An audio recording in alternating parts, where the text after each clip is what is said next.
जय मां शारदे। नमस्कार प्यारे दोस्तों, very good evening to all of you. I am Alka Mishra. मैं आप सभी का अशोका IAS एकेडमी में हार्दिक अभिवादन करती हूँ। फ्रेंड्स, कैसे हैं आप सब लोग? मुझे उम्मीद है आप सभी स्वस्थ होंगे और आपकी स्टडी जो होगी बेहतर दिशा में चल रही होगी। तो फ्रेंड्स, आप सभी कोरोना से बच के रहिए और आप बच के रह रहे होंगे। थोड़ा ये मुश्किल दौर है और इस मुश्किल दौर से हम सभी निकल जाएंगे। फ्रेंड्स, मानव जो जाति है उसने विभिन्न प्रकार की प्राकृतिक एवं मानवीय आपदाओं का दौर झेला है, लेकिन ये जो मानव है ना, इसकी जिजीविका का कोई अंत नहीं है। जब आपदाएं आती हैं, उन आपदाओं के खंडहर से मनुष्य अपने सृजन के लिए कुछ अच्छी चीजों को चुन लेता है और एक नवीन जो होता है संसार का सृजन करता है। तो फ्रेंड्स, आप देखेंगे कि इस आपदा के बाद भी कुछ अच्छी चीजों को सीख के मनुष्य आगे बढ़ेगा और फिर एक नए प्रकार के समाज का, एक नए प्रकार के परिवेश का कुछ बदला होगा, कुछ पहले जैसा होगा, कुछ उसमें नई चीजें होंगी। तो हम फिर सभी खड़े हो जाएंगे। तो इन्हीं सब विश्वास और आशा के साथ आइए हम शुरू करते हैं। आंधियां सदैव आती नहीं, आंधियां सदैव आती नहीं, मुश्किलें सदा रहती नहीं, मिलेगी तुझे तेरी मंजिल, मिलेगी तुझे तेरी मंजिल, तू जरा कोशिश तो कर। तो फ्रेंड्स, आइए हम कोशिश करते हैं। ये हमारे स्वामी विवेकानंद जी हैं और यह इनका प्रसिद्ध कोट है। आप सभी पढ़ते होंगे और आपको पढ़ना चाहिए। ऐसी मोटिवेटिव जो कोट्स होते हैं, जो कथन होते हैं, हमारे जीवन में हमारे जीवन को ऊर्जान्वित करते हैं। हम इनसे ऊर्जा लेते हैं, प्रेरणा लेते हैं और आगे बढ़ते हैं। हम कठिन परिस्थितियों का, अपने जो संघर्ष का पीरियड होता है उसमें जो कठिन सा दौर जब आता है तो हम घबरा जाते हैं। तो उनमें ये चीजें बहुत मोटिवेट करती हैं, हमें आगे बढ़ने के लिए प्रेरित करती हैं। तो फ्रेंड्स, आइए देखते हैं। कल हम इंट्रोडक्शन की क्लास में थे, आज से हम सोशियोलॉजी को पढ़ना शुरू करेंगे।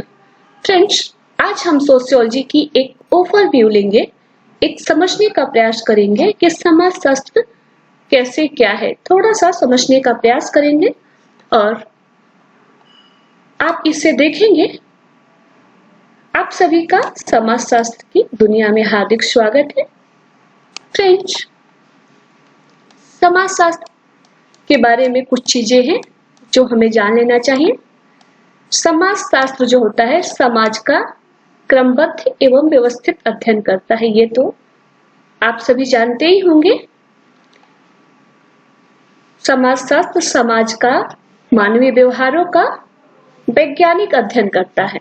उसका समाजशास्त्र सामाजिक घटनाओं का, व्यवहारों का, मनुष्य के जो कुछ भी प्रवृत्तियां पाई जाती है उनका वैज्ञानिक अध्ययन करता है। कुल मिला के समाजशास्त्र समाज का वैज्ञानिक अध्ययन करता है। फ्रेंड्स, समाज के बारे में कहा जाता है कि समाज सरल होता है। क्यों सरल होता है? क्योंकि हम इसके बारे में कुछ ना कुछ जानते होते हैं, लेकिन यह कठिन भी होता है। कठिन क्यों होता है? क्योंकि जो चीज हम जान रहे हैं वह एक सामान्य बोध है, वह मात्र एक सामान्य बोध है, कॉमन सेंस है। और ये जो कॉमन सेंस है वो किसी भी समस्या का मात्र एक हिस्सा होता है। वह संपूर्ण समस्या के वर्णन करने में सक्षम नहीं होता है, वह समस्या के बारे में पूरी तरह से नहीं बताता है, वह एक सामान्य बोध होता है। अब समाज को समझना चाहते हैं और हमारे पास सामान्य बोध है, तो इसका समाधान क्या है? इसका कोई समाधान तो होना चाहिए जिससे हम समाज की वास्तविकता को जान सके। तो इसका समाधान है हमारा समाजशास्त्र, जो कि आप पढ़ रहे हैं। और इस प्रकार से जो भी स्टूडेंट सोशियोलॉजी पढ़ रहे हैं वो समाज के और भी लोग हैं उनसे भिन्न है। क्यों? क्योंकि आपकी ये है दृष्टिकोण।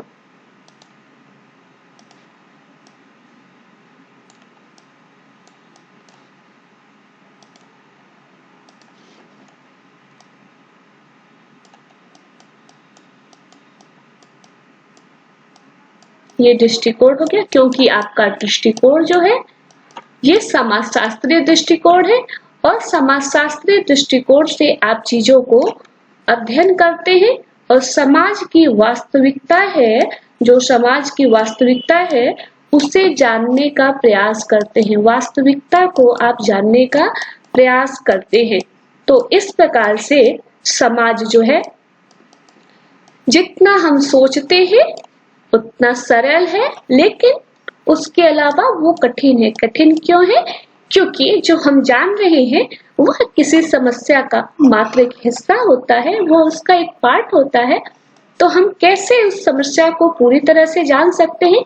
तो वो हमारा सोशियोलॉजी हमें देता है, वो हमें ऐसा दृष्टिकोण प्रदान करता है जिससे हम समस्या को जान सकते हैं। फ्रेंड्स, इसे हम अलग तरह से भी देखने का प्रयास करते हैं। मान लीजिए आप किसी व्यक्ति से मिलते हैं और वो कहता है कि वो व्रत है, वो 9 दिन का नवरात्रि व्रत है। तो इसके क्या मायने हैं?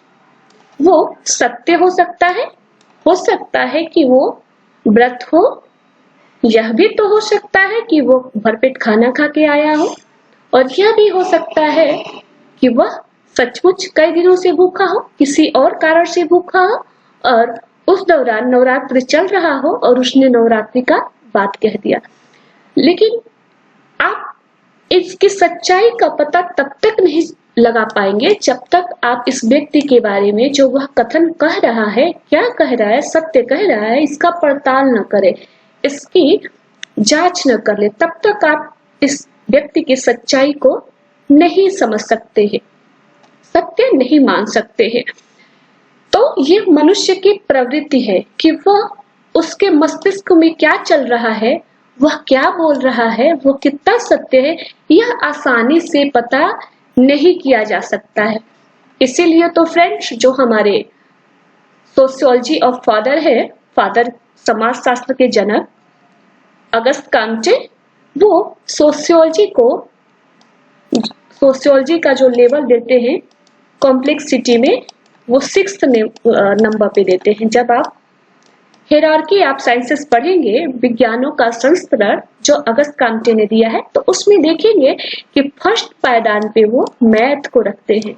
मैथ को वो सबसे इजी सब्जेक्ट मानते हैं। फ्रेंड्स, आप सभी को लगता होगा कि मैथ तो कठिन होता है, लेकिन हमारे जो सोशियोलॉजिस्ट है, father of sociology Auguste Comte, वो कहते हैं कि नहीं, मैथ सबसे इजी होता है। क्यों? क्योंकि मैथ में 2 into 2 हमेशा 4 होता है। यह यूनिवर्सल फैक्ट है, यूनिवर्सल ट्रुथ है। 2 into 2 हमेशा 4 होगा। मैथ में 2 into 2 हमेशा 4 होगा। आप अमेरिका चले जाए, यूरोप चले जाए, किसी अफ्रीकन कंट्रीज में चले जाए, इंडिया के किसी सिटी में चले जाए, नॉर्थ इंडिया में चले जाए या फिर साउथ इंडिया में, 2 into 2, चाहे आप ग्रामीण समाज में चले जाए या फिर शहरी समाज में चले जाए, सभी जगह आपको 2 into 2 ही मिलेगा। लेकिन यदि मान लीजिए कि कोई व्यक्ति है और वह अपने दोस्त को समाज की किसी घटना पर, कोई घटना हो जाती है समाज में, और उकसा रहा है कि भाई आपको अनशन करना चाहिए, आंदोलन करना चाहिए, और देखिए मैं आपके साथ हूँ, पूरा आपको योगदान दूंगा, आपको अनशन करना चाहिए, आंदोलन करना चाहिए, मैं बिल्कुल आपका साथ दूंगा। और आप तैयार हो जाते हैं और ये पीछे से भाग लेता है। तो मनुष्य की प्रवृत्ति को आप निर्धारित नहीं कर सकते, इसलिए ये जटिल है। इन्होंने जो फादर ऑफ सोशियोलॉजी है, जो सोशियोलॉजी को इसमें इन्होंने जटिल माना है, कठिन माना है। क्यों? क्योंकि जो मनुष्य की जो प्रवृत्ति है वो फ्लक्चुएटिंग नेचर की है, निश्चित नहीं है। जब चीजें निश्चित नहीं है, बदलती रहती हैं, तो वह कठिन हो जाती है समझने के लिए भी और समझाने के लिए भी।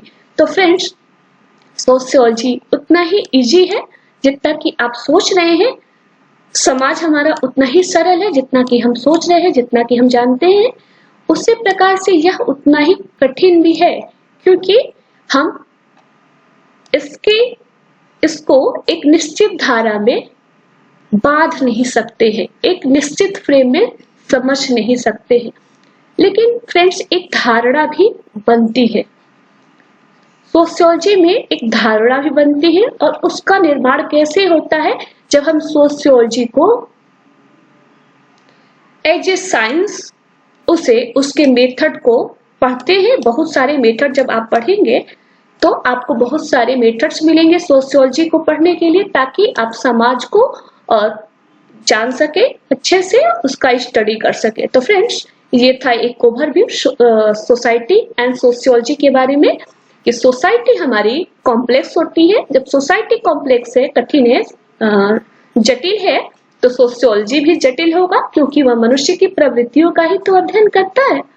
सोशियोलॉजी मनुष्य की प्रवृत्तियों का अध्ययन करता है, इसलिए सोशियोलॉजी जटिल विषय होता है। और मैथ जो होता है फर्स्ट रैंक में है, इजीएस्ट सब्जेक्ट के रूप में है, क्योंकि यह निश्चित है, यूनिवर्सल ट्रूथ है, जो है निश्चित है, उसमें कुछ बदलाव नहीं होने वाला है।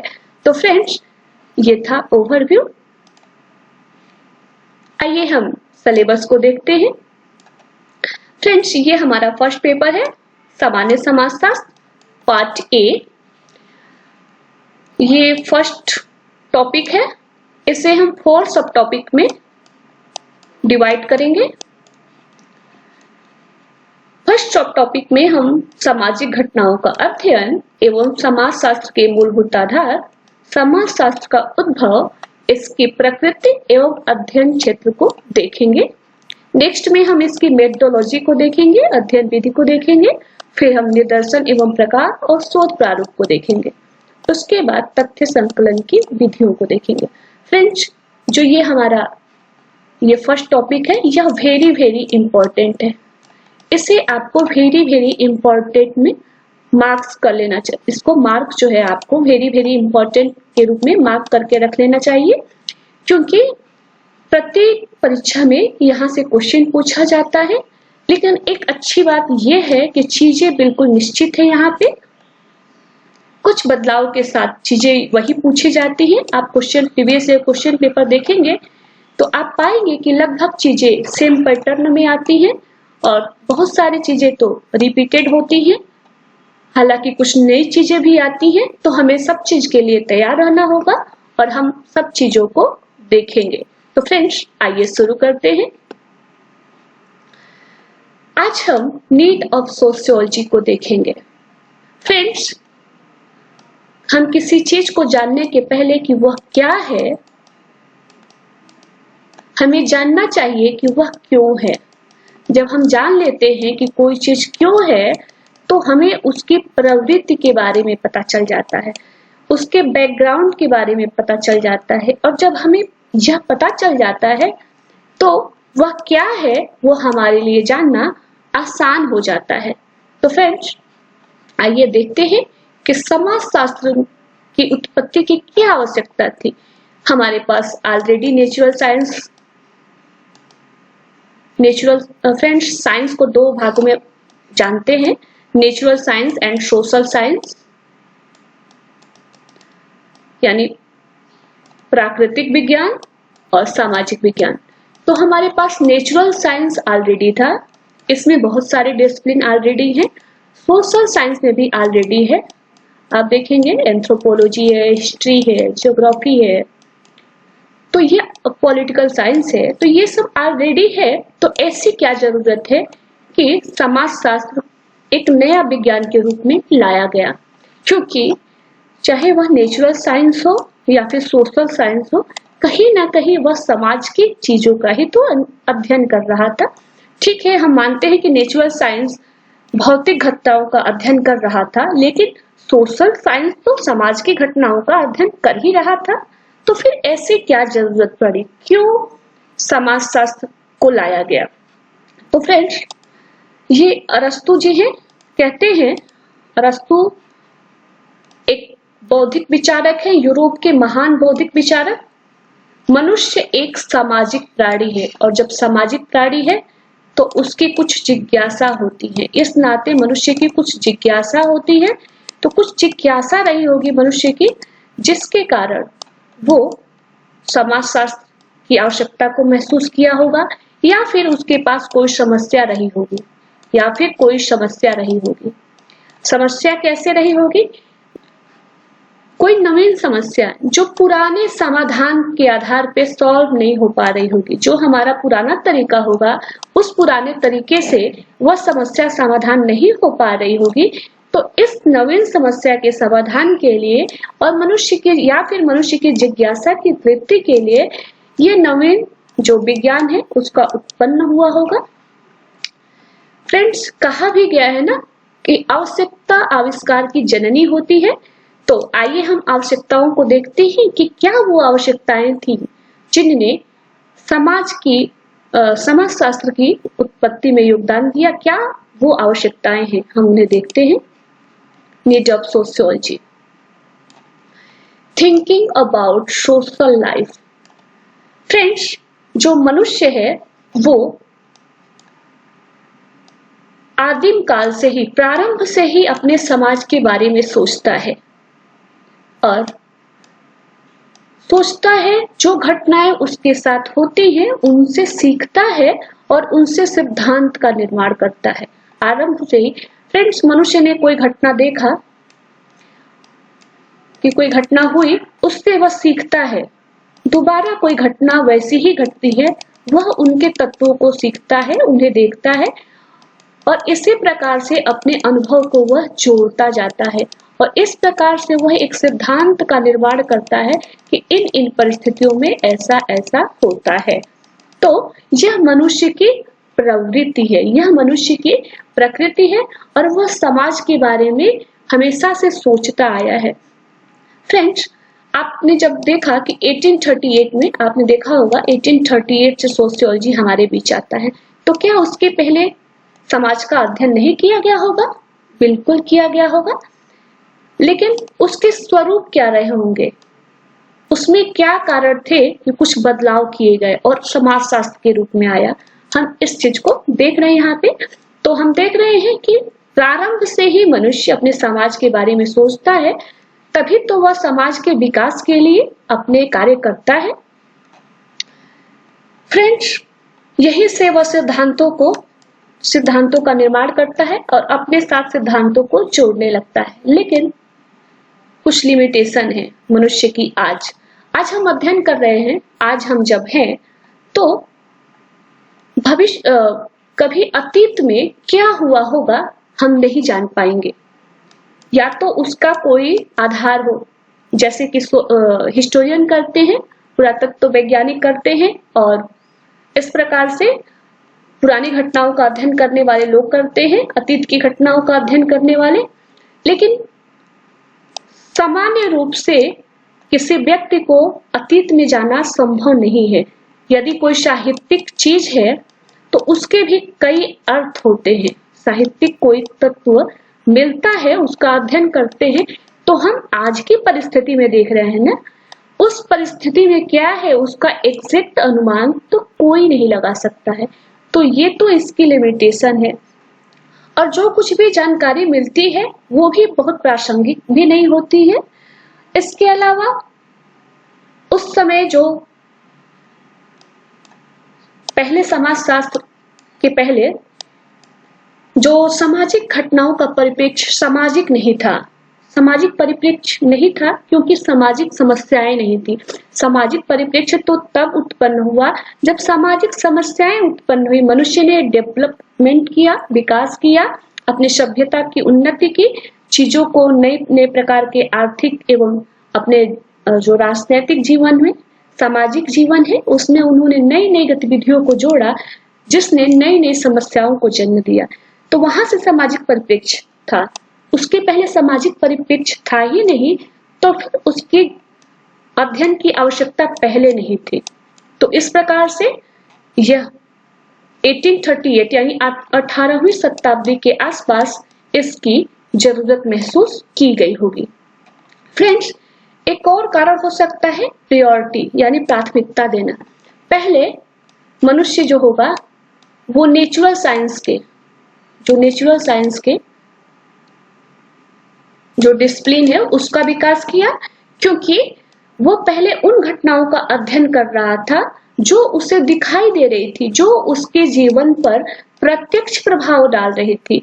वह उन घटनाओं का अध्ययन कर रहा था जो उस पर प्रत्यक्ष रूप से प्रभावित कर रही थी, उसको प्रत्यक्ष रूप से प्रभावित कर रही थी, प्रत्यक्ष रूप से मनुष्य को प्रभावित कर रही थी। इसलिए वह पहले नेचुरल साइंस का अध्ययन किया। बाद में जब इस अध्ययन के द्वारा कुछ सिद्धांत का निर्माण हुआ और इससे कुछ विकास भी हुआ, नेचुरल साइंस ने कुछ मनुष्य के समृद्धि के, उसके विकास के, उसके उन्नत के द्वार खोले, तो फिर उसके बाद मनुष्य को सोशल साइंस को पढ़ने की जरूरत, उसकी विद्या की जरूरत पड़ी। तो इधर भी डेवलपमेंट होने लगा और आप देखेंगे कि हिस्ट्री का अध्ययन होने लगा, ज्योग्राफी कहीं होने लगा, कहीं एंथ्रोपोलॉजी का अध्ययन होने लगा। तो इस प्रकार से कहीं राजनीतिक जीवन का अध्ययन होने लगा। देखेंगे फ्रेंड्स कि जो हमारे यहाँ अर्थशास्त्र है और इसी प्रकार से मॉन्टेस्क्यू, रूसो, अरस्तु जैसे विद्वान यूरोप में भी हुए और हमारे यहाँ भी पाणिनि और महात्मा गांधी या फिर ऐसे लोग आए जिनकी हम जो इनके जो राइटिंग है, जो इनके बुक्स है, इनको हम सोशियोलॉजी में देखते हैं। क्यों? क्योंकि ये कहीं ना कहीं सोशल जो लाइफ है उसको उकेरती है। ठीक है कि यह डायरेक्टली सोशियोलॉजी को नहीं देखती है, बट कहीं ना कहीं यह सामाजिक जीवन को, सामाजिक परिप्रेक्ष्य को शामिल किए रहती है। तो इस प्रकार से पहले हमारी प्रायोरिटी नेचुरल साइंस की थी, उसके बाद भी जो बढ़ी, जब नेचुरल साइंस से आवश्यकता बढ़ती गई तो सोशल साइंस का विकास हुआ। लेकिन सोशल साइंस में भी विकास उन्हीं चीजों का पहले हुआ, उन्हीं विद्याओं का पहले हुआ जिनकी जरूरत पहले हुई। जैसे मनुष्य की आर्थिक गतिविधियां बढ़ गई तो अर्थशास्त्र का अध्ययन होने लगा। तो इस प्रकार से समाजशास्त्र का अनुभव बाद में हुआ, क्योंकि बाद में ही सामाजिक जो समस्याएं हैं वो बाद में उत्पन्न हुई। समाज जो जटिल होने लगा, जो जटिल होने लगा, तो इसी प्रकार से समाज का अध्ययन करने का भी विद्या भी बढ़ता गया। फिर इसी प्रकार से आप देखेंगे 1838 में पॉजिटिव फिलॉसफी में हमारे जो फादर ऑफ सोशियोलॉजी है वो सोशियोलॉजी को जन्म देते हैं, उसके बारे में एक नवीन विज्ञान का जन्म देते हैं, उसके बारे में बताते हैं। यहाँ पे ये प्रत्यक्षवाद, यह नेचुरल साइंस का टूल है, यह नेचुरल साइंस का टूल है और इसको यूज करना चाहते हैं। यूरोप में फ्रांसीसी क्रांति चल रही होती है, उस दौरान अगस्त कांट सोचते हैं कि ऐसी क्या परिस्थितियां हैं जो समाज को जोड़े रखती हैं, समाज को जोड़े रखने में योगदान देती हैं। वैसी कौन सी परिस्थितियां हैं जो समाज को तनाव के समय भी जोड़े रखती हैं, और क्या ऐसी परिस्थितियां हैं कि जब विघटन की स्थिति उत्पन्न होती है तो संभाल लेती है और समाज हमारा बना रहता है। तो वो कहते हैं कि नेचुरल साइंस के द्वारा, नेचुरल साइंस के टूल से जिस प्रकार से फिजिक्स का अध्ययन किया जा सकता है, उसी प्रकार से ये सामाजिक घटनाओं का भी अध्ययन किया जा सकता है। फ्रेंड्स, हम इसको देखेंगे डिटेल में, अभी हम एक ओवरव्यू ले रहे हैं। इसके बाद some special event on 18th and 19th century in Europe. कुछ ऐसी घटनाएं होती हैं यूरोप में जिसने सामाजिक जो समस्याएं हैं उसको, उसकी जटिलताओं को बढ़ाने में योगदान दिया। जैसे इंडस्ट्रियल जो होता है रेवोल्यूशन होता है, औद्योगिक क्रांति होती है, फ्रेंच रेवोल्यूशन होता है, फ्रांस की क्रांति होती है, साइंटिफिक रेवोल्यूशन होता है, वाणिज्यिक क्रांति होती है, और इसी प्रकार से बहुत सारे विद्वान आते हैं, कुछ बौद्धिक क्रांति भी होती है। तो ऐसी बहुत सारी परिस्थितियां होती हैं। रेनेसा पीरियड आता है, पुनर्जागरण काल आता है, जिसने समाज के सोचने और विचारने के तौर तरीके को ही बदल दिया। तो इस प्रकार से ऐसी परिस्थितियां उत्पन्न होती हैं जो समाज शास्त्र की आवश्यकता को चिन्हित करती हैं, रेखांकित करती हैं, आवश्यकता को बताती है कि समाज का एक विज्ञान होना चाहिए जो समाज का अध्ययन करे। अभी तक लोगों ने महसूस किया कि अर्थशास्त्र की यानी आर्थिक समस्या के अध्ययन करने के लिए अर्थशास्त्र है, राजनीतिक उतार चढ़ाव का अध्ययन करने के लिए राजनीतिक विज्ञान है।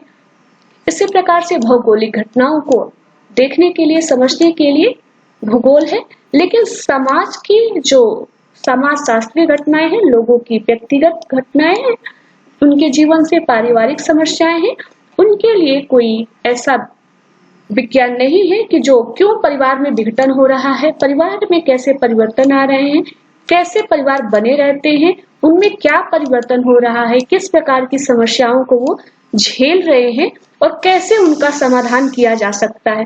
तो इस प्रकार का भी कोई विज्ञान होना चाहिए। तो ये सब घटनाओं ने उसमें योगदान दिया। इससे क्या होता है, एफर्ट्स टुवर्ड्स अंडरस्टैंडिंग द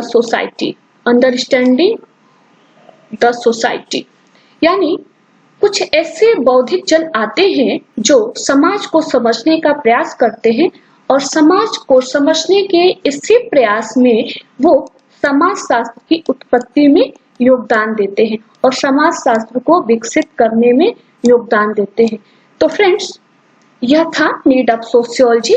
यहाँ पर हम एक चीज और जान लेते हैं कि जो समाज शास्त्र है ये बिल्कुल नवीन विज्ञान है।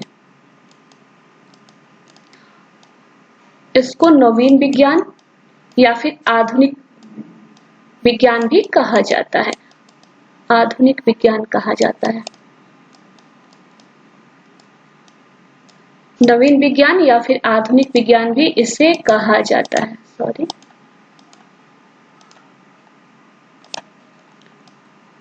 नवीन या आधुनिक विज्ञान। तो क्यों कहा जाता है? क्योंकि यह 1838 में, एक तो 1838 में इसका जो ऑफिशियल, जो आधिकारिक रूप से माना गया, इसकी उत्पत्ति 1838 में।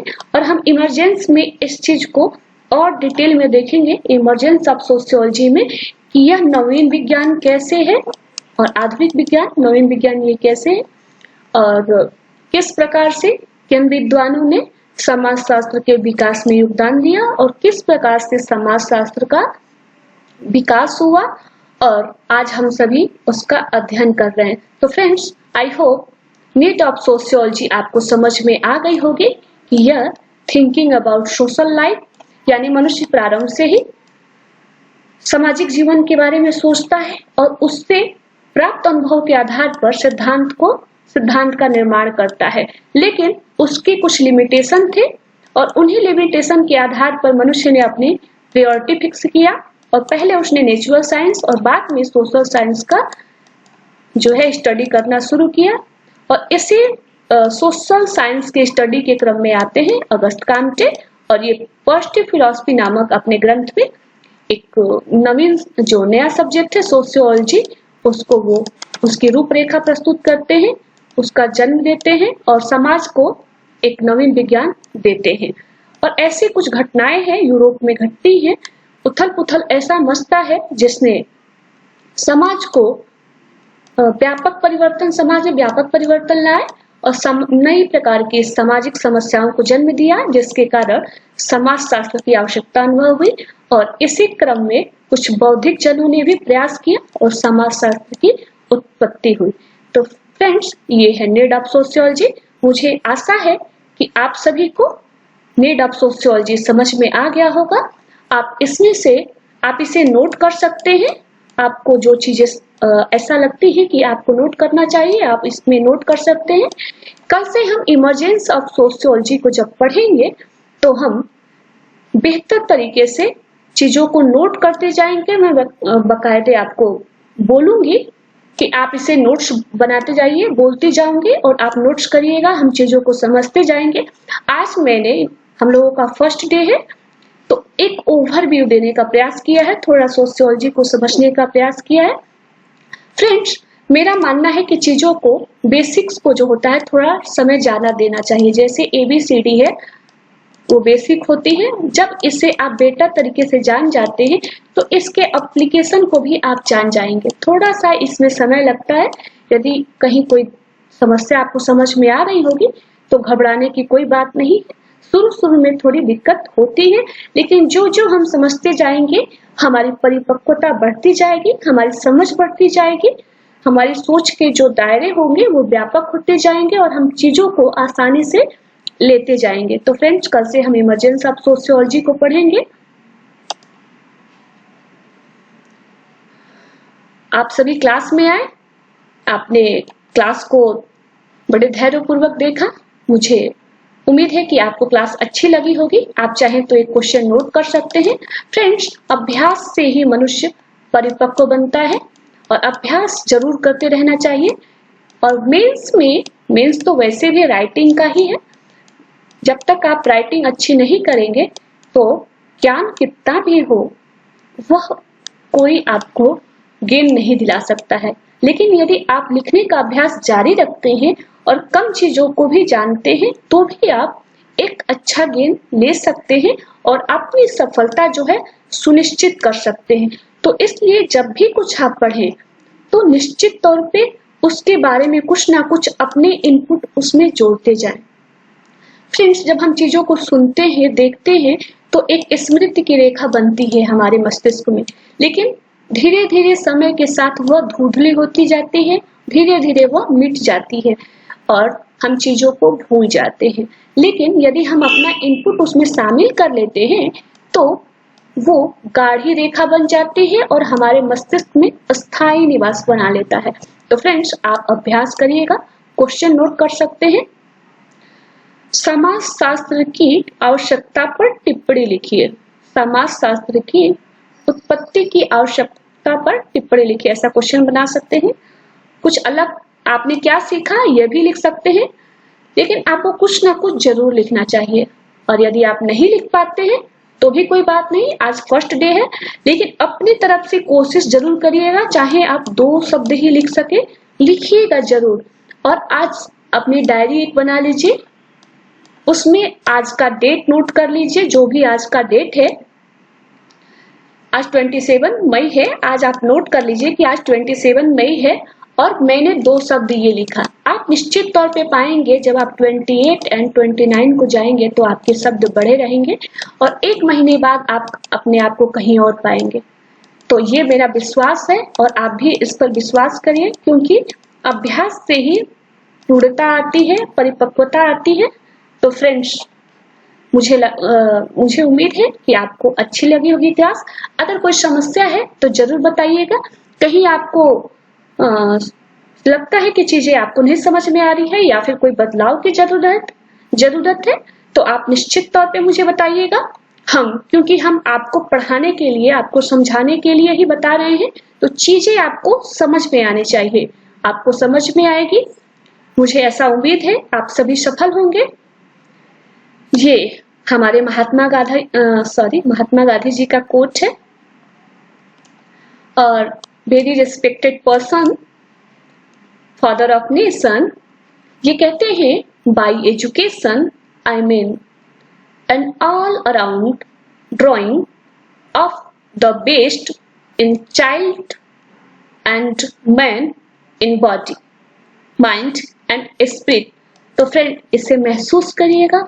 सच में फ्रेंड, जो शिक्षा है वो मानव के लिए ऐसा कैनवास होता है, ऐसा कैनवास उपलब्ध कराता है जिसमें मनुष्य इतने रंग भर सकता है अपने जीवन में, इतनी खुशियां ला सकता है, इतनी महक ला सकता है, उसको इतने तरीके से सजा सकता है, इसकी कल्पना भी नहीं की जा सकती है। वह तमाम ऊंचाइयों को छू सकता है। तो फ्रेंड्स, इन्हीं शुभकामनाओं के साथ कि आप सभी भी शिक्षित हैं और समाज को शिक्षित करते रहेंगे, आप सभी सफल होंगे और अभ्यास करते रहेंगे। तो thank you for watching me. Thank you very much. नमस्कार।